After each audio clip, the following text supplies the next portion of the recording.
అధ్యక్ష PG fee reimbursement ఎందుకు రద్దు చేశారండి? గత ప్రభుత్వం పీజీ ఫీ రీయింబర్స్మెంట్ రద్దు చేసింది. ప్రభుత్వ జూనియర్ కళాశాలలో ఏకంగా మిడ్ డే మీల్స్ కూడా వాళ్ళు క్యాన్సిల్ చేశారు అధ్యక్ష. తిరిగి అది మేము ప్రారంభించాం అధ్యక్ష. అధ్యక్ష పెద్ద పెద్ద మాటలు చెప్తారు అధ్యక్ష. టోఫల్, ఐబీ, సిబిఎస్ఈ ఎగ్జామ్స్ ఎన్ని పెద్ద పెద్ద మాటలు చెప్తారు అధ్యక్ష. ఇక్కడ I want to clarify that today అధ్యక్ష. మీరందరూ నమ్మరండి, ఐబీకి ఎలాంటి డీటెయిల్స్ లేకుండా 15 కోట్ల ప్రాజెక్ట్ అప్పగిచ్చారు. 15 crores ఖర్చు పెట్టారు. ఆ రిపోర్ట్ చదివా. అది ఎక్కడో స్కూల్ పెట్టడం కాదు, ఎడ్యుకేషనల్ రిఫార్మ్స్ పైన ఫీడ్బ్యాక్ ఇచ్చేదానికి 15 కోట్ల రూపాయలు ఖర్చు పెట్టారు అధ్యక్ష. బొత్స గారు ఉంటే ఈరోజు ప్రశ్నించాడు. మళ్ళీ ఒక షార్ట్ డిస్కషన్ పెట్టండి అధ్యక్ష. విద్యాశాఖ పైన మనం అందరం చర్చించాలి అధ్యక్ష. ఎందుకంటే భవిష్యత్తు తయారు చేసేది విద్యాశాఖ అధ్యక్ష. అందుకే నేను కోరి తీసుకున్నాను అధ్యక్ష. టోఫల్ అట్ అయిపోయింది అధ్యక్ష. సిబిఎస్ఈ గురించి మాట్లాడుతున్నారు. నేనేం చెప్పాను? సిబిఎస్ఈ ఎగ్జామ్స్ అనేది మేము పోస్ట్పోన్ చేస్తున్నాం. మేము సిబిఎస్ఈ మోడల్ ఆఫ్ ఎగ్జామ్స్ ఇప్పుడు వెళ్ళదలుచుకోలేదు. 3 సంవత్సరాలు పడుతుంది. ఎందుకు నేను చెప్తాను. నేను కూడా సిబిఎస్ఈ ప్రోడక్ట్ అధ్యక్ష. కానీ సిబిఎస్ఈ ఎగ్జామ్స్ చాలా టఫ్.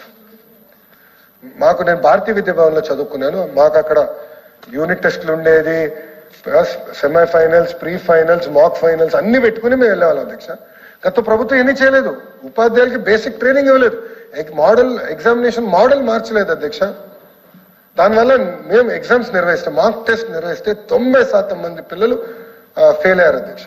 నాకు ఎక్కడ భయం కలిగింది అధ్యక్ష, ప్రత్యేకంగా ఆడపిల్లలు ఫెయిల్ అవుతే సోషల్ ఇష్యూస్ వస్తాయి.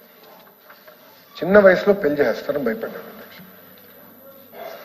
ఇప్పుడు విద్యాశాఖలో కొన్ని నిర్ణయాలు, సంస్కరణలు తీసుకొచ్చినప్పుడు బాగా ఆచితూచి ఆలోచించి చర్చించి తీసుకోవాలి. నేను గతంలో పంచాయతీరాజ్ గ్రామీణాభివృద్ధి శాఖ మంత్రిగా పనిచేశాను అధ్యక్ష. ఇక్కడ చాలా మంది సభ్యులు ఆనాడు ఎమ్మెల్యేగా ఉన్నారు, వాళ్ళు తెలుసు అధ్యక్ష. రోడ్ వేస్తాం వెరీ ఈజీ. నిర్ణయం తీసుకుంటే రోడ్ వేయాలి, డన్. ఉపాధి హామీ కింద నిధులు ఇవ్వాలి, డన్.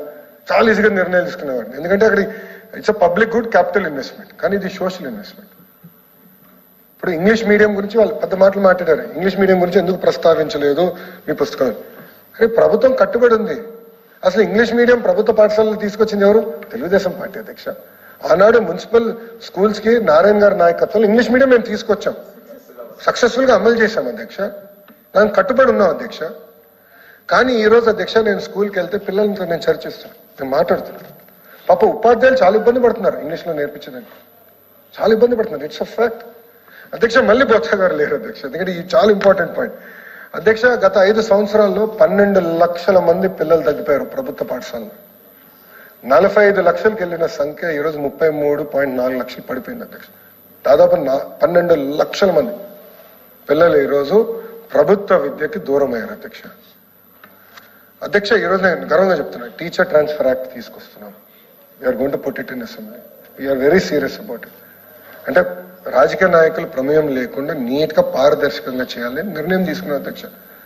అదేవిధంగా జియో 117కి ఆల్టర్నేటివ్ పైన పెద్ద ఎత్తున చర్చ జరగాలి తీసుకున్నాం అధ్యక్ష. దాదాపు 15 సంవత్సరాల తర్వాత ఫస్ట్ టైం అధ్యక్ష ఇంటర్లో రిఫార్మ్స్ తీసుకొచ్చాం అధ్యక్ష. చర్చించాను, నేను బయట పెట్టా. కమిషనర్ గారు ప్రెస్ మీట్ పెట్టి చెప్పారు ప్రజలకి. కొన్ని నిర్ణయాలు మేము ఏదైతే తీసుకోవాలనుకున్నాం, కానీ ప్రజలు ఇది వద్దన్నారో మేము తీసుకోలేదు అధ్యక్ష. మేము ఆ నిర్ణయాలు అమలు చేయలేదు, ఎందుకంటే ప్రజలు వద్దంటున్నారు అని మేము చూసుకుని మేము తీసుకోలేదు అధ్యక్ష. అధ్యక్ష ఇంకోటి, పెద్ద పెద్ద మహనీయుల పేరు పైన ఈరోజు సంక్షేమ కార్యక్రమాలు అమలు చేస్తున్నాం. దొక్క సీతమ్మ గారి పేరుతో ఈరోజు మధ్యాహ్నం భోజనం అమలు చేస్తున్నాం అధ్యక్ష. ఇంకా జూనియర్ కళాశాలకు తీసుకొచ్చాము అది కార్యక్రమం. ఈరోజు సన్న బియ్యం ఇవ్వబోతున్నాం అధ్యక్ష, సన్న బియ్యం ఇవ్వబోతున్నాం అధ్యక్ష. కేబినెట్ సభ్యులు అందరూ తెలుసు, కేబినెట్ ఉన్న సభ్యులందరూ తెలుసు అధ్యక్ష.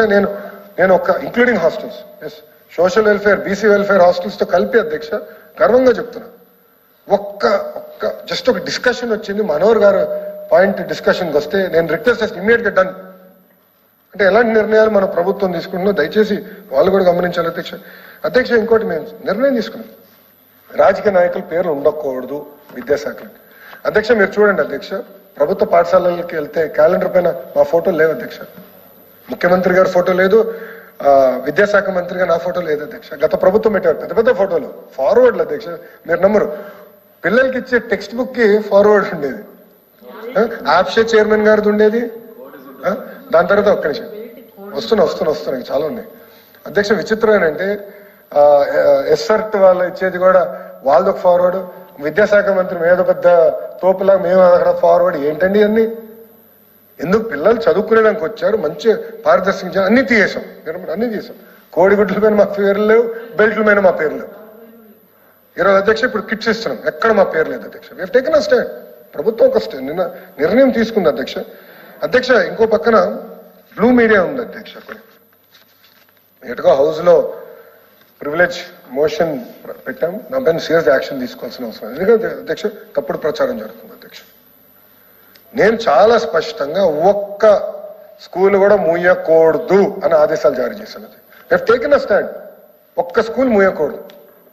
దాంతో పాటు ప్రతి పంచాయతీలో ఒక మోడల్ ప్రైమరీ స్కూల్ ఉండాలి. దానికి ఎందుకు చెప్తున్నానంటే ఒక క్లాస్ ఒక టీచర్ అనేది ఇవ్వకపోతే నాణ్యత ఎలా ఉంటుంది, నాణ్యత పెంచాలి అని మేము చేసాం అధ్యక్ష. అధ్యక్ష నేను ఈరోజు గర్వంగా చెప్తున్నా, త్వరలో లీప్ స్కూల్స్ కూడా మొదలవుతాయి అధ్యక్ష. మొదటి స్కూల్ మా మంగళగిరిలో స్టార్ట్ అవుతుంది, రాష్ట్రం మొత్తం అమలు చేస్తున్నాం. With world class hard and social infrastructure, best teachers తో we are also going to start అధ్యక్ష. ఎందుకు మనం ప్రైవేట్ తో పోటీ పడలేము అధ్యక్ష? చేయగలుగుతాం. అద్భుతమైన ఉపాధ్యాయులు ఉన్నారు అధ్యక్ష. నేను వెళ్ళినప్పుడు నేను ఫీల్డ్కి వెళ్ళాను సార్, నేను విశ్వవిద్యాలయాలకు వెళ్ళాను, స్కూల్స్కి వెళ్ళాను. ఉపాధ్యాయులకు ఉన్న కమిట్మెంట్ నేను చూశాను సార్. నేను చూశాను ఒక పిల్లోడు నేను అడిగే ప్రశ్న సమాధానం చెప్పలేకపోతుంటే పాపం టీచర్ గారు వచ్చి సార్ కొంచెం అంటే వాయిస్ ఇబ్బందిగా ఉంది, ఇప్పుడే చేరాడు పాపం పిల్లోడు అని చెప్పారు. అంటే అమ్మ ప్యాషన్ కమిట్మెంట్ కంపడింది అధ్యక్ష. కానీ గత ప్రభుత్వం వేధించి వేధించి వేధించి వాళ్ళని ఇబ్బంది పెట్టి ఏకంగా తల్లిదండ్రుల దగ్గరికి వెళ్ళేవారు. పిల్లలు ఒకరోజు సరిగా గ్రూమింగ్ జరగకపోతే ఇంటికి వెళ్ళిపోయారు.